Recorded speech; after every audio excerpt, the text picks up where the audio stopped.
Okay, నమస్తే. మీరు చూస్తున్న పీవీఆర్ న్యూస్, నేను మీ పీవీఆర్ రాదు. ఇప్పటి వరకు మనం అనుకున్నది అనుకున్నట్టు వస్తుంది. అదేవిధంగా ఇప్పుడు ఉత్కంఠంగా ఎదురు చూస్తున్న మాచర్ల నియోజకవర్గంలో ఎవరు ఆధిక్యతతో ఉన్నారు, ఎవరు ముందంజలో ఉన్నారు అనే దానిపై మన స్పష్టత ఇప్పుడు మనం ఇద్దాం. పీవీఆర్ న్యూస్లో స్పష్టత వస్తుంది. మాచర్ల నియోజకవర్గంలో ఎవరు ఇప్పుడు మొదటి రౌండ్లో ఆధిక్యతతో ఉన్నారనేది ఒకసారి చూద్దాం. వైసీపీకి 3436 ఓట్లు రాగా, అదేవిధంగా టీడీపీకి 4236 ఓట్లు వచ్చాయి. అదేవిధంగా ఆధిక్యత 802 ఓట్లతో జూలకంట బ్రహ్మారెడ్డి మాచర్ల నియోజకవర్గంలో ఆధిక్యతలో ఉన్నారు. అదేవిధంగా మన పక్కనున్న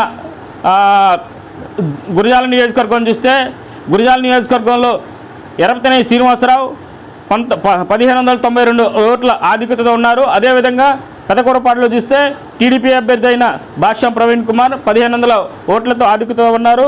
అదేవిధంగా నర్సరాపేట కనుక చూసుకుంటే 1800 ఓట్ల ఆధిక్యతతో అరవింద్ బాబు కూడా ఉన్నారు.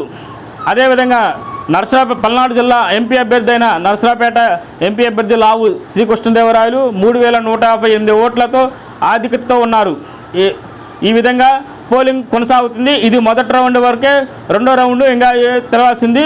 ఉత్కంఠభరితంగా ఎదురుచూస్తున్న మాచర్ల నియోజకవర్గం మాత్రం టీడీపీ 802 ఓట్ల ఆధిక్యతతో ఉంది.